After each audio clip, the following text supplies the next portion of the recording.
साथियों नमस्कार। REET level first एवं सेकंड दोनों के लिए साइकोलॉजी का संपूर्ण सिलेबस टॉपिक वाइज पीवाईक्यू एवं एमसीक्यू के द्वारा करवाने के लिए मैं हूं लोकेश डागोर और आप देख रहे हैं पॉलिटी गुरुजी यूट्यूब चैनल। क्लास में चलने से पहले एक इंपॉर्टेंट बात जो मैं बता दूं वो है, क्लास शुरू करें उससे पहले एक बात आप सुन लें। पर डे हमारे YouTube चैनल पर 2 क्लासेस डेली अपलोड हो रही हैं जिनका समय है 8 बजे। साइकोलॉजी की जो एमसीक्यू है वो 8 बजे आती है। 11 बजे जो एसएसटी के लिए बनाई जा रही है क्लास रीट लेवल सेकंड के लिए बहुत ही उपयोगी रहने वाली है, जिसमें भारतीय संविधान एवं राज्य व्यवस्था के अंतर्गत पर डे एक नए टॉपिक को लेकर मैं स्वयं आपके सामने डेली हाजिर रहता हूं। तो दोनों क्लास आप देखना ना भूलें। जो भी साथी चैनल से जुड़े हैं आप ज्यादा से ज्यादा अपने फ्रेंड्स के साथ वीडियो को शेयर करें एवं जिन्होंने अभी तक चैनल को सब्सक्राइब नहीं किया वो चैनल को सब्सक्राइब कर लें ताकि प्रत्येक वीडियो का नोटिफिकेशन जैसे ही वीडियो यूट्यूब पर आए आपको मिल जाए। चलते हैं पहले प्रश्न की ओर और आज की क्लास का पहला प्रश्न है, निम्न में से कौन सी अवधि यौवन आरंभ या एज ऑफ प्यूबर्टी के नाम से जानी जाती है या कहलाती है? बहुत ही अच्छा प्रश्न है। साइकोलॉजी में आपसे जैसा मैं आपसे प्रॉमिस कर रहा हूं डेली आपको 15-20 जो भी प्रश्न क्लास में होते हैं बहुत अच्छे से पूरी तैयारी के साथ प्रयास किया जाता है लाने का। ज्यादा से ज्यादा साथी आप क्लास से जुड़ें और देखें और बताएं कि किस प्रकार के प्रश्न हैं। निम्न में से कौन सी अवधि यौवन आरंभ एज ऑफ प्यूबर्टी कहलाती है? ऑप्शन 5 आपके सामने विकल्प हैं, आप अच्छे से विकल्प का चयन करें। ऑप्शन नंबर ए 8 वर्ष से 10 वर्ष, ऑप्शन नंबर बी 10 वर्ष से 12 वर्ष, ऑप्शन नंबर सी 13 वर्ष से 16 वर्ष एवं ऑप्शन नंबर डी 15 वर्ष से 18 वर्ष या ऑप्शन नंबर ई। पांचों विकल्प में से आपको एक विकल्प का चयन करना है और आपको यौवन आरंभ एज ऑफ प्यूबर्टी या इसी काल को आप वय संधि के नाम से भी जानते हैं। किस नाम से जानते हैं? वय संधि, एज ऑफ प्यूबर्टी या यौवन आरंभ, ये तीनों बात एक ही है और इन तीनों की जो एज आती है वो आती है 13 वर्ष से 16 वर्ष। इस प्रश्न का राइट आंसर होने वाला है ऑप्शन नंबर सी। नेक्स्ट प्रश्न आप एक बार देखें जी, आनुवांशिकता का संबंध निम्न में से किससे होता है? 5 विकल्प आपके सामने हैं, शुक्राणु या अंडाणु से, अर्धसूत्री विभाजन तथा समसूत्री विभाजन से, डीएनए तथा आरएनए या ऑप्शन नंबर डी गुणसूत्र या जीन या ऑप्शन नंबर ई। 5 विकल्प आपके सामने हैं, आप चयन करें। यस, इस प्रश्न का तो देखो प्रश्न को देखते ही आपको आंसर आ जाना चाहिए। आनुवांशिकता की बात जब जब होगी आपको एक तो ग्रेगर जॉन मेंडल का नाम याद आना चाहिए। किसका नाम? ग्रेगर जो मेंडल है ना, जिनको आप आनुवंशिकता के जनक भी कहते हैं। आनुवांशिकी का जनक कौन है? ग्रेगर जॉन मेंडल है। और ग्रेगर जॉन मेंडल आगे चल के 3 सिद्धांत देंगे, उन पर भी हम क्लास में डिस्कस करने वाले हैं।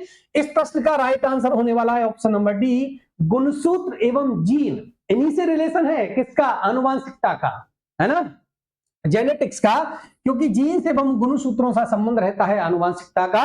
और ये जीन है। एक बहुत अच्छा प्रश्न यहां से पूछा भी गया है कि आनुवांशिकता की इकाई, एक अच्छा प्रश्न यहां से पहले भी एग्जाम में आया है कि आनुवांशिकता की इकाई होती है। तो आनुवांशिकता की इकाई भी आपसे पूछी जाए आपका आंसर हो जाएगा जीन। क्या होती है आनुवांशिकता की इकाई? जीन होती है। आनुवंशिकता के जनक कौन होते हैं? तो जनक है ग्रेगर जॉन मेंडल। चलते हैं आज की क्लास के नेक्स्ट प्रश्न पर। बहुत अच्छा प्रश्न है। अभिवृद्धि एवं विकास के सिद्धांतों तथा उनके प्रतिपादकों में से निम्न में से कौन सा सुमेलित नहीं है?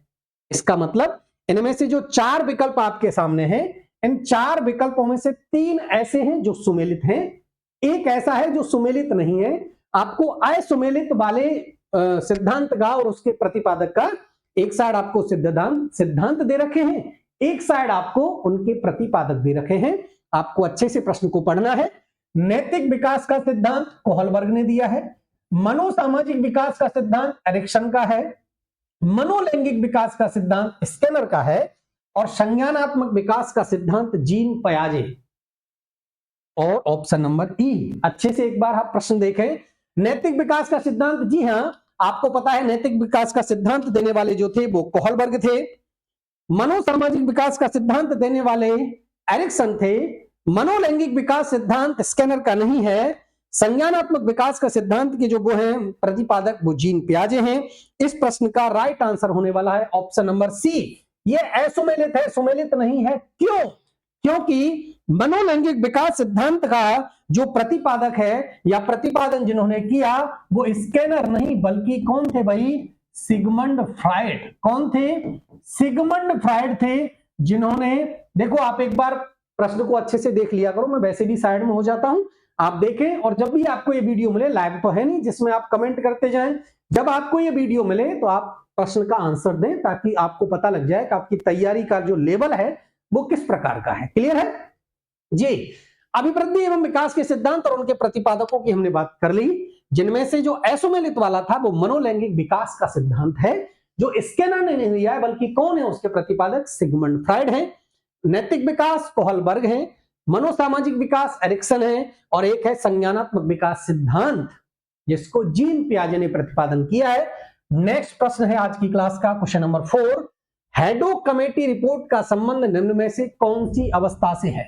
पूर्व बाल्यावस्था से है, उत्तर बाल्यावस्था से है, शैशवावस्था से है या किशोर अवस्था से है? ऑप्शन नंबर ए। आप एक बार अच्छे से प्रश्न को पढ़ लें। हैडो कमेटी, जी हाँ, हैडो कमेटी कुछ कथन भी कहेगी, एक बार उसको भी आप देख लें इस प्रश्न का आंसर देने से पहले। देखो, हैडो कमेटी रिपोर्ट के अनुसार 11 से 12 वर्ष की आयु में बालक की नसों में एक ज्वार उठना आरंभ हो जाता है। किस एज की बात कर रहा है? 11 से 12 वर्ष की। इसे किशोर अवस्था कहते हैं। क्या कहते हैं? किशोर अवस्था। अब ये कथन अगर आपको याद है ना हैडो कमेटी का, आपका आंसर ऑटोमेटिकली निकल के आ जाएगा। क्यों? क्योंकि हैडो कमेटी ने कौन सी एज के लिए कहा है? हैडो कमेटी का रिलेशन या संबंध कौन से उससे है? हैडो कमेटी का संबंध है किशोर अवस्था से। और किशोर अवस्था के बारे में उन्होंने कहा है कि 11 से 12 वर्ष की आयु में बालक की नसों में एक ज्वार उठना आरंभ होगा, और यदि ज्वार को बाढ़ के समय उपयोग कर लिया जाए, इसकी शक्ति व धारा के साथ नई यात्रा आरंभ की जाए, तो निश्चित रूप से सफलता प्राप्त की जा सकती है। इस बात से आप भी सहमत हैं? क्योंकि यही वो एज होती है जिस एज में अगर आपको आगे चल के आप पढ़ोगे किशोर अवस्था में किस किस प्रकार से कब जोश और जुनून आ जाता है, फिर शिथिलता भी आ जाती है। ये सारी चीजें आप किशोर अवस्था में, तनाव पे तूफान की अवस्था भी इसको कहते हैं, स्टैनले हॉल, ये सारी बातों पर विस्तार से डिस्कस करेंगे। लेकिन अभी हम बात कर रहे हैं हैडो कमेटी की। तो हैडो कमेटी का एक कथन आपको याद रखना है कि 11 से 12 वर्ष की आयु में बालक की नसों में ज्वार उठता है। ये कहा है किसने? हैडो कमेटी ने। और कौन सी एज के लिए कहा है? तो ये कहा है सर किशोर अवस्था के लिए। किशोर अवस्था के लिए। इसलिए इस प्रश्न का राइट आंसर होने वाला है option number D. Hadow committee की रिपोर्ट का संबंध कौन सी एज से है? आंसर है किशोरावस्था। जी, नेक्स्ट प्रश्न है, किशोरावस्था आदर्शों की अवस्था है, सिद्धांतों के निर्माण की अवस्था है, साथ ही जीवन का सामान्य समायोजन है। यह कथन किस मनोवैज्ञानिक ने कहा है? Option number A Stanley Hall, option number B Jean पियाजे, option number C Crow and Crow, और ऑप्शन नंबर डी कॉलसेनिक, या ऑप्शन नंबर ई। जी, किशोर अवस्था जब जब आएगी ना, आपको स्टैनले हॉल याद आता है, क्योंकि स्टैनले हॉल है जो किशोर अवस्था को तूफान की, झंझावतों की अवस्था कहने वाले कौन है? स्टैनले हॉल है, तूफान की अवस्था कहते हैं, संघर्ष की अवस्था भी कहा है इन्होंने।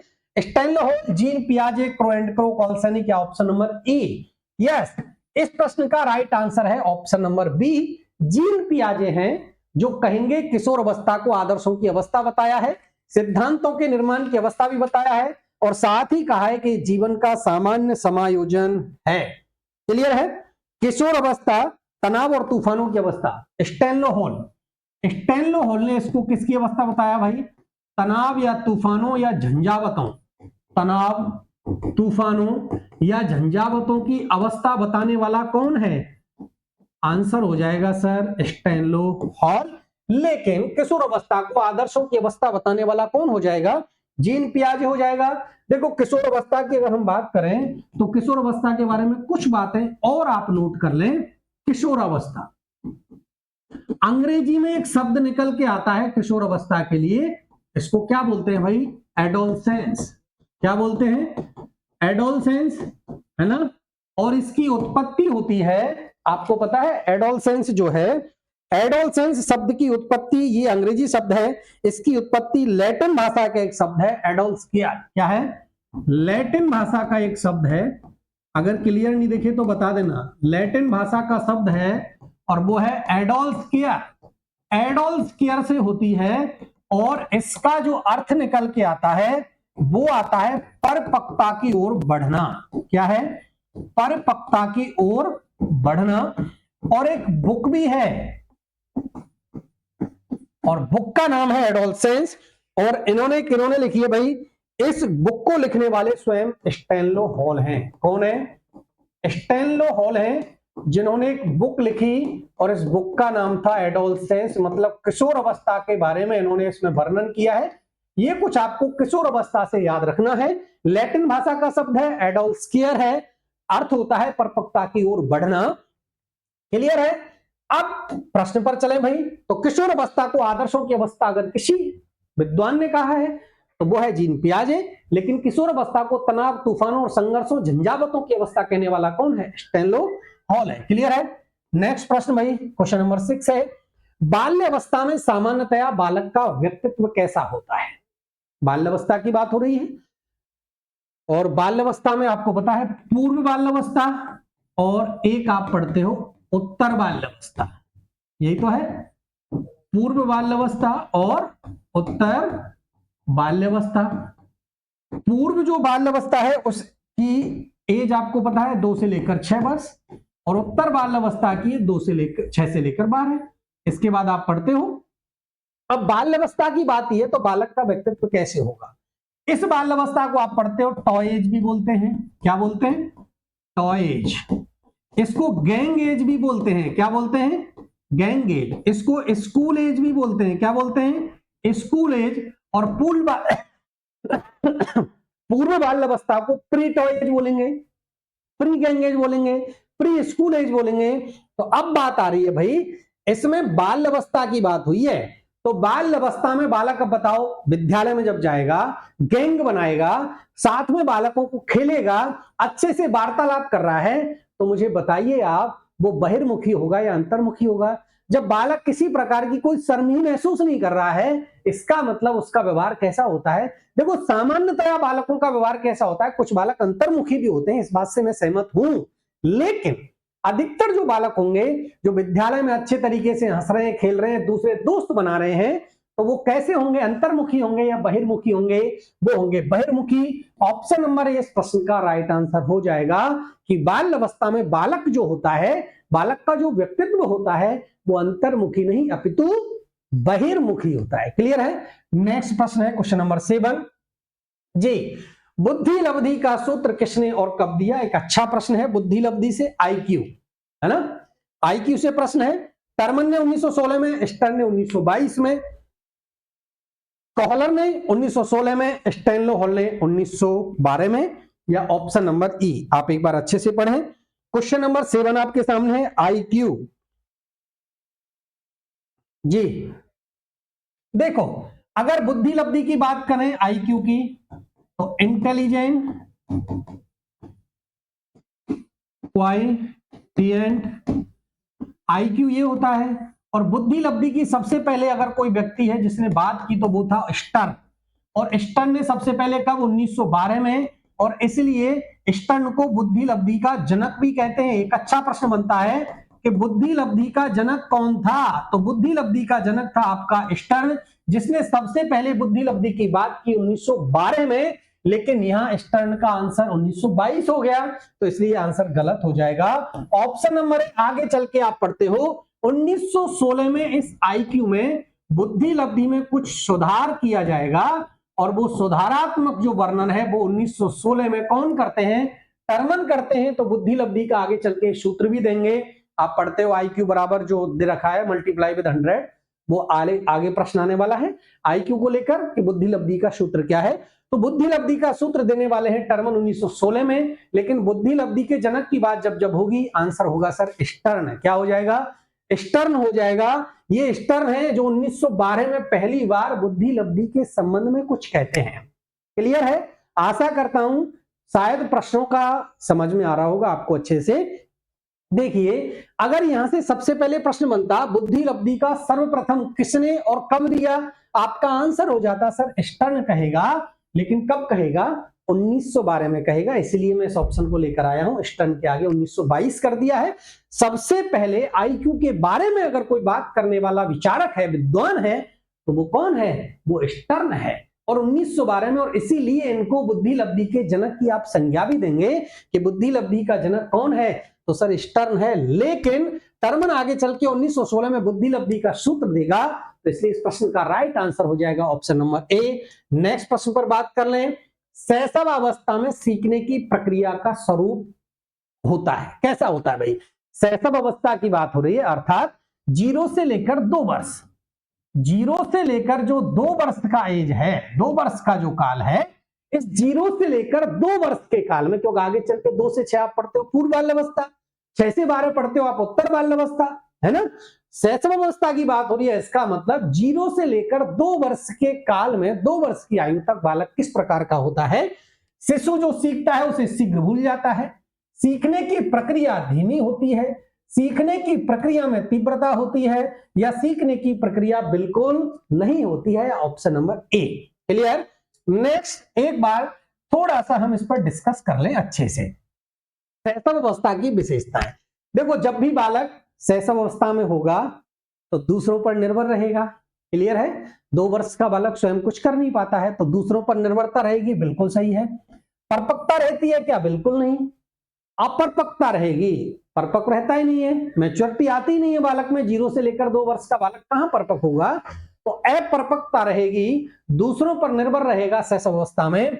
नैतिकता का अभाव, नैतिकता के बारे में 0 से 2 वर्ष का बालक क्या जानेगा? कुछ नहीं जानता, तो नैतिकता का अभाव मिलेगा। स्वार्थी रहेगा एवं आत्म केंद्रित रहेगा, काम प्रवृत्ति की भी तीव्रता रहती है, और वैलेंटाइन के अनुसार सीखने का आदर्श काल, स्टार लगा लो इस बिंदु को, सीखने का आदर्श काल, शैशव अवस्था को सीखने का आदर्श काल निम्न में से किसने कहा है?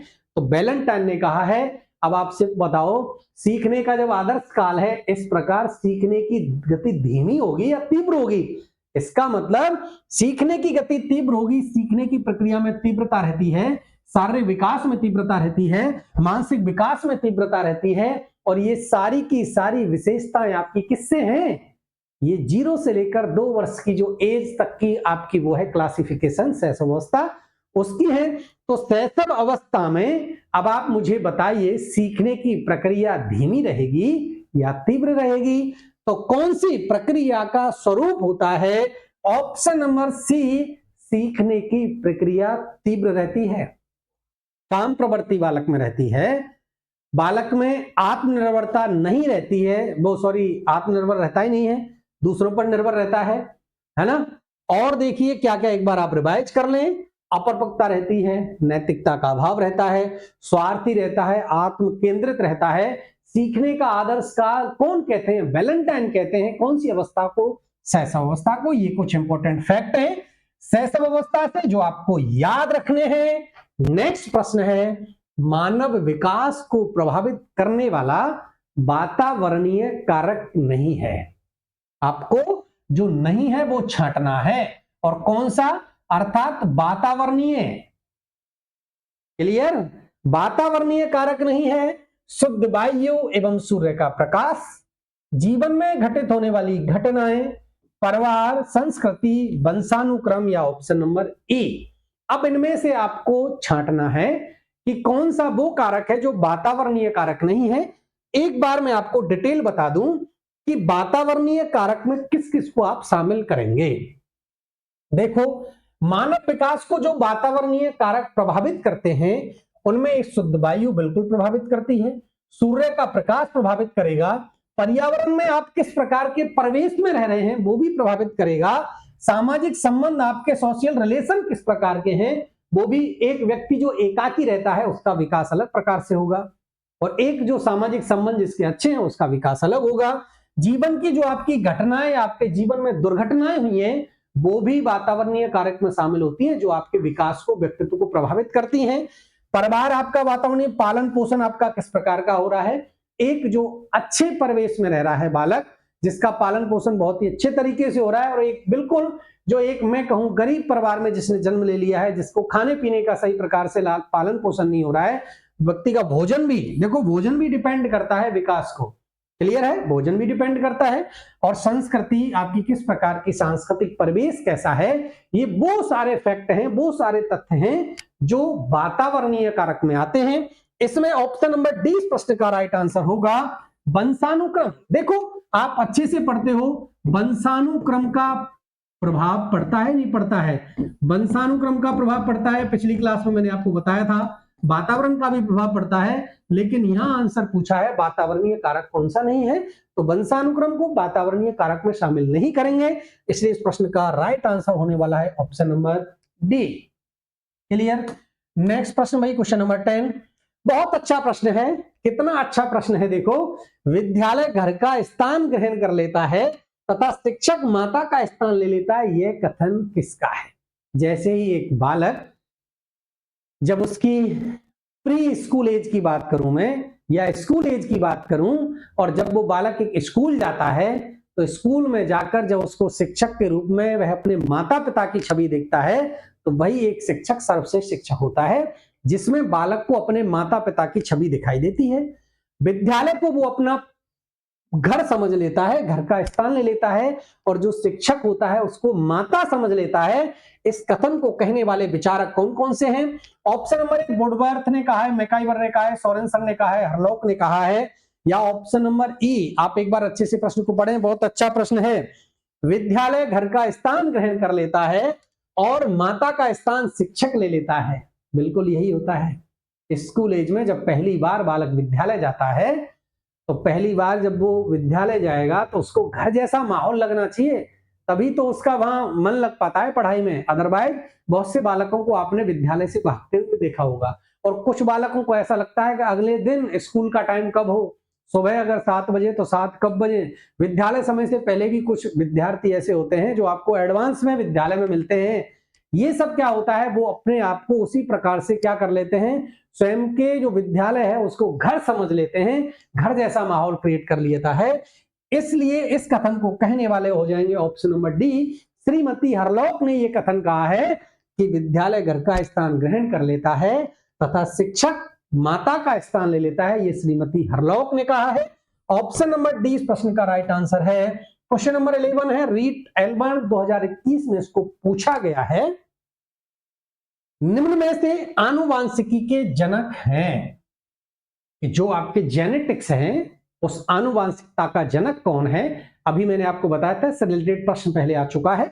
आनुवंशिकता के जनक Gregor John Mendel, James Watson, Charles Darwin या थॉमस मॉर्गन, या ऑप्शन नंबर ए। पांचों विकल्प में से ये प्रश्न इतना जटिल है नहीं। आनुवंशिकता के जनक ग्रेगर जॉन मेंडल है, जिसमें आप पढ़ते हो, मटर पर प्रयोग करेंगे। 3 नियम आगे चल के देंगे, उनके बारे में भी नेक्स्ट प्रश्न लेकर आया हूं। क्वेश्चन नंबर 12 है आज की क्लास का, निम्न में से ग्रेगर जॉन मेंडल द्वारा प्रतिपादित वंश क्रम का सिद्धांत नहीं है।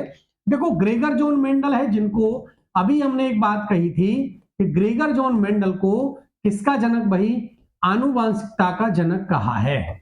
और ये जो ग्रेगर जॉन मेंडल हैं, इन्होंने मटर का प्रयोग किया, और आनुवांशिकता की इकाई को लेकर भी मैंने आपको एक प्रश्न बताया था, पूछा गया है कि आनुवांशिकता की इकाई क्या होगी भाई, तो आनुवांशिकता की इकाई हो जाएगी जीन्स। ये कुछ ऐसे प्रश्न हैं जो बार बार एग्जाम में रिपीट होते रहते हैं। ग्रेगर जॉन मेंडल द्वारा प्रतिपादित वंश क्रम का सिद्धांत नहीं है, इसका मतलब 4 में से 3 तो है, 1 नहीं है। प्रभाविता का नियम, स्वतंत्र अभ्यूहन का नियम, प्रत्यागमन का नियम या पृथक्करण का नियम। देखो जब जब आप पढ़ोगे मेंडल को, तो मेंडल ने 3 नियम दिए हैं। कितने नियम दिए? आप सभी को पता है, आनुवंशिकता का जनक कहे जाने वाले ग्रेगर जॉन मेंडल ने किस पर प्रयोग किया था भाई, मटर पर प्रयोग किया था, और वंशानुक्रम के 3 महत्वपूर्ण नियम प्रतिपादित किए, जिनमें एक नियम है प्रभाविता का नियम, एक नियम है पृथक्करण का नियम, और एक नियम है स्वतंत्र अपव्यूहन का नियम। स्वतंत्र अपव्यूहन, पृथक्करण, प्रभाविता का नियम। इस प्रश्न का राइट आंसर होगा ऑप्शन नंबर सी। प्रत्यागमन के नियम की बात नहीं की है। प्रत्यागमन के नियम के बारे में ग्रेगर जॉन मेंडल नहीं कहते।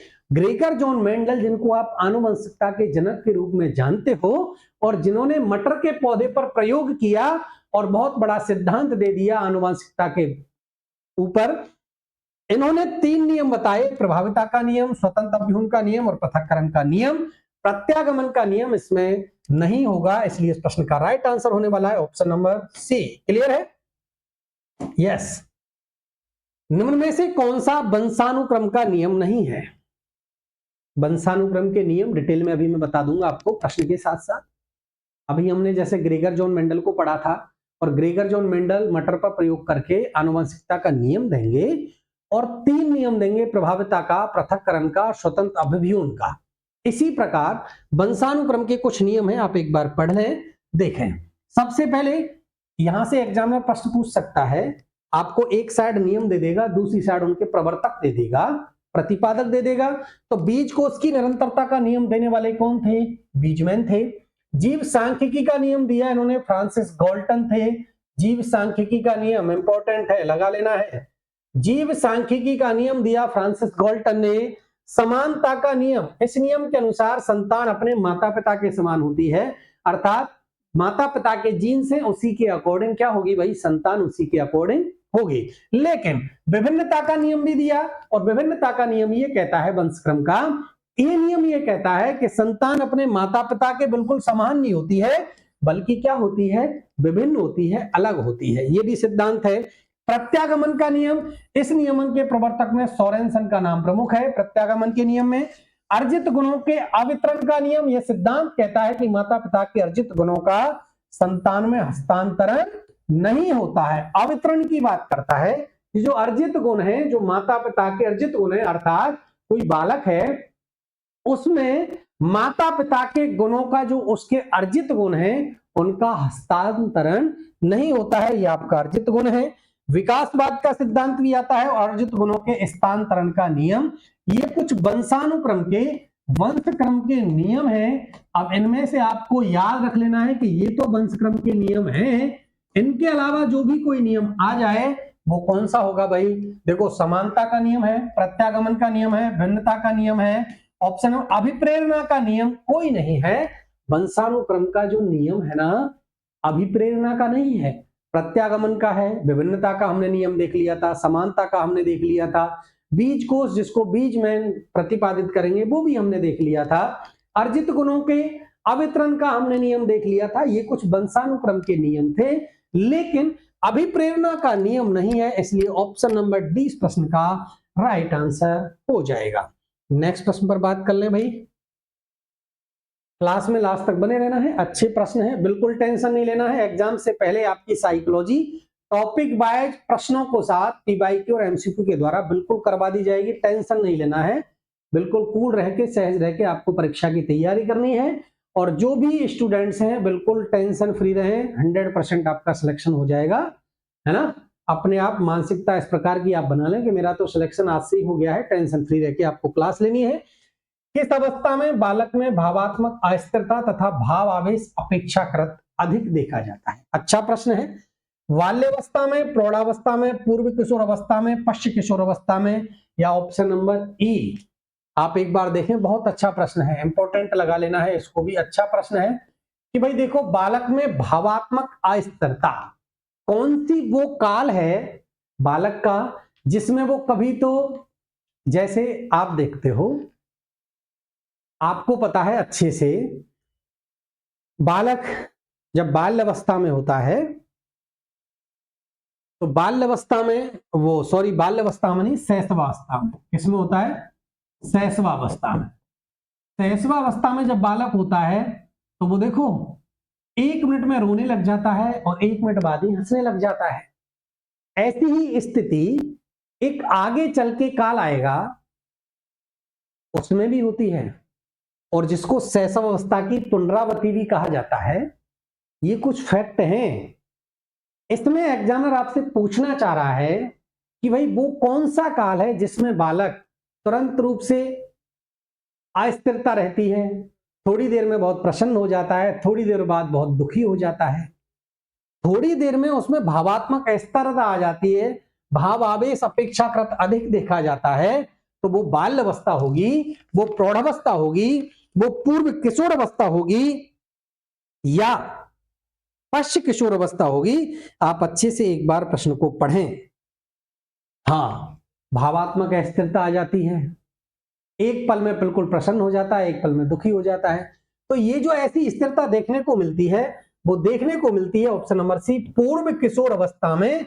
और इसीलिए इसके लिए कथन आता है कि पूर्व जो किशोर अवस्था है ना वो शैशवा अवस्था की पुनरावृत्ति है, शैशवा अवस्था की पुनरावृत्ति। ये भी अच्छा प्रश्न बनता है यहां से कि शैशवा अवस्था की जो पुनरावृत्ति है ना वो शैशवा अवस्था की पुनरावृत्ति कौन सी है? आपका आंसर होगा सर पूर्व किशोर अवस्था। कौन सा हो जाएगा?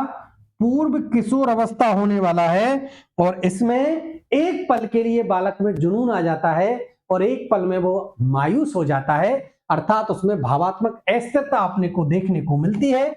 ऑप्शन नंबर डी कैसे? ऑप्शन नंबर सी इस प्रश्न का राइट आंसर है, पूर्व किशोर अवस्था।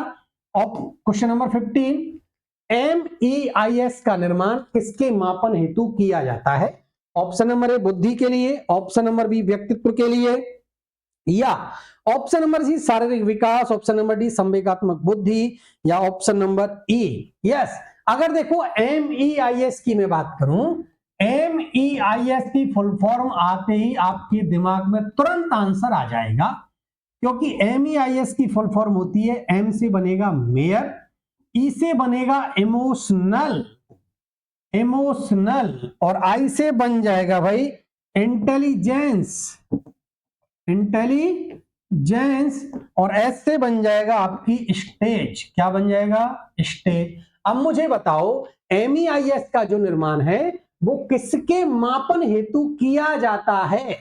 इसमें एक शब्द आया है इमोशनल। इमोशनल मतलब संवेग, इमोशनल माने संवेग, संवेगात्मक बुद्धि। ऑप्शन नंबर डी इस प्रश्न का राइट आंसर हो जाएगा। जब भी बात MEIS अर्थात मेयर इमोशनल इंटेलिजेंस स्टेज की होगी तो वो किसकी बात करता है? संवेगात्मक बुद्धि की बात करता है, और इसका प्रयोग किया जाता है संवेगात्मक बुद्धि के मापन के लिए। ये थे आज की क्लास के कुछ प्रश्न। मिलता हूं नेक्स्ट वीडियो में एक नए टॉपिक को लेकर, PYQ और MCQ की सीरीज में। आप इस क्लास से जुड़े, आपके लिए बहुत बहुत धन्यवाद। ज्यादा से ज्यादा साथियों के साथ आप इस वीडियो को शेयर करेंगे, बार बार मैं आपसे कह रहा हूं। और जैसा कि मैंने आपसे प्रॉमिस किया है, मेरा आपसे वादा है कि बिल्कुल एग्जाम डेट से पहले, अभी तो मैं सिर्फ आपको करवा ही रहा हूं, मैराथन भी लेकर आएंगे हम, लेकिन बिल्कुल मेरा प्रॉमिस है कि आपको कहीं भटकने की आवश्यकता है। जिस गति से आप पढ़ रहे हैं बस उसी गति से आप पढ़ते रहें, सिलेबस के अकॉर्डिंग आप पढ़ें। इधर उधर आप जो भटकाव है उस भटकाव की बजाय स्थिरता लेकर आए दिमाग में, और बिल्कुल जो नेगेटिविटी है उससे दूर रहें कि इतना कम समय रह गया है, हो नहीं पाएगा सिलेक्शन, इन सारी बातों से बिल्कुल आपको दूर रहना है। जिस प्रकार से आप पढ़ रहे हैं उसी प्रकार पढ़ते रहें। क्लास से जुड़ने के लिए एक बार पुनः आप सभी का धन्यवाद। मिलता हूं नेक्स्ट वीडियो में नए कंटेंट को लेकर।